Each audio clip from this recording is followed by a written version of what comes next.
It's 3:47 a.m., and your eyes suddenly open. There's no alarm, no noise, and no reason you can name. You're simply lying there in the dark, staring at the ceiling and already dreading how tired you'll feel tomorrow. You call it insomnia. You blame a broken sleep schedule, bad habits, stress, or too much caffeine. But here's what nobody tells you. For nearly 300,000 years, this exact moment, wide awake, alone, in total darkness, wasn't a malfunction. It was one of the most normal parts of being human. Every single one of your ancestors experienced this, every night, for thousands of generations. We didn't fix it. We erased it. And once you understand how, you'll never look at a light switch the same way again. To understand what we lost, we need to go back, not years, not centuries, but almost 1,000,000 years. Before fire, humans lived much like every other primate on Earth. When the sun disappeared below the horizon, you found shelter, stayed still, and waited for morning, because moving through the darkness could easily get you killed. Our eyes are weak in the dark. But the eyes of leopards, hyenas, and wolves are not. The night belonged to them. Then, somewhere near Wonderwork Cave in South Africa, roughly 1,000,000 years ago, something extraordinary happened. Humans learned how to keep fire alive. And that discovery didn't just keep us warm, it changed the rules of survival itself. A fire created a circle of safety. Inside it, predators stayed away. Outside it, the old dangers remained. Even today, anthropologists studying hunter-gatherer societies have found that people who wander away from campfires at night face significantly greater risks from predators and accidents in the darkness. But the greatest gift of fire wasn't safety. It was time. Before fire, your useful day ended when the sun went down. After fire, humanity gained 2 to 4 extra hours every night, and those stolen hours slowly transformed our species. Around the fire, people began doing something unique. They talked. Not just about food, hunting, or survival, but about ideas. In 2014, anthropologist Polly Wiessner studied conversations among the Juhowansi people of the Kalahari Desert and found something remarkable. During the day, most conversations focused on practical matters like work, resources, and daily responsibilities. But after sunset, when people gathered around the fire, those conversations shifted dramatically towards stories, myths, jokes, dreams, but distant places. The campfire became humanity's first theater, first classroom, and perhaps even its first church. For the first time, humans regularly gathered to imagine things that didn't physically exist. And that ability to imagine may be one of the foundations of culture itself. But fire changed more than conversation.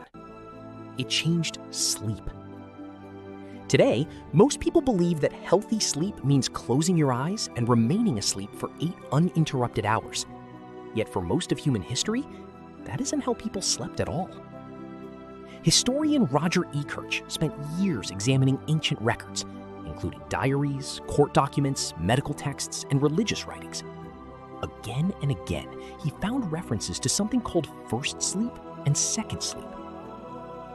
Before the Industrial Age, people commonly went to bed shortly after sunset, slept for roughly 4 hours, woke naturally in the middle of the night, remained awake for an hour or two, and then returned to sleep until dawn.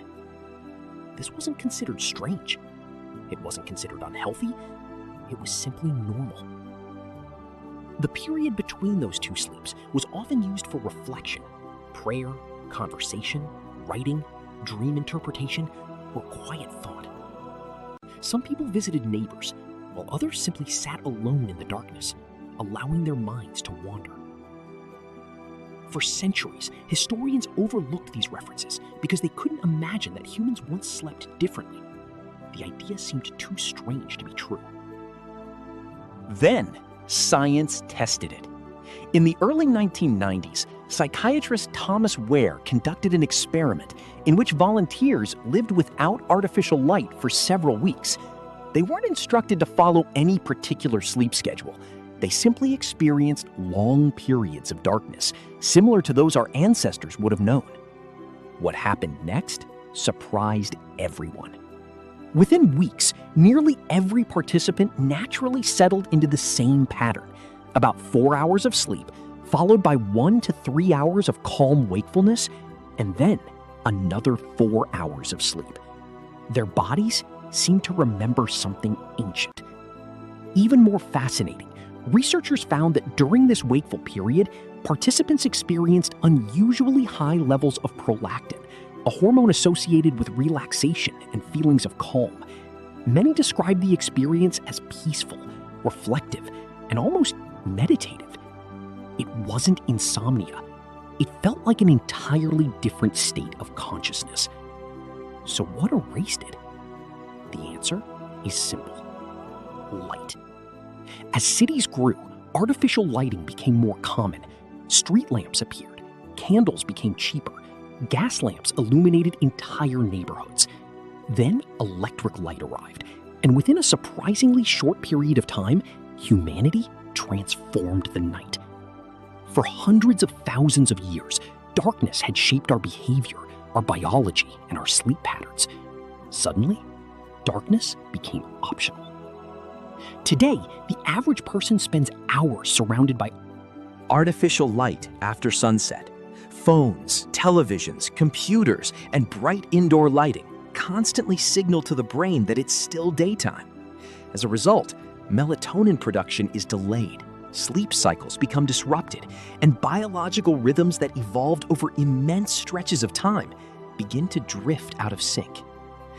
Researchers have even discovered that when people spend a week camping without artificial light, their internal clocks begin resetting almost immediately. Melatonin production shifts closer to sunset, and their sleep patterns move back toward a more natural rhythm. It's as if ancient human biology never disappeared. It was simply waiting. So the next time you wake up at 3 a.m. and find yourself staring into the darkness, don't immediately reach for your phone, and don't assume your body is broken. Instead, remember this: for thousands of generations, human beings woke in the middle of the night. They reflected, dreamed, fought, prayed, and simply existed in the silence before returning to sleep. Maybe that strange moment isn't a malfunction. Maybe it's a forgotten echo from humanity's past, a reminder of a rhythm older than civilization, the lost hour humanity forgot.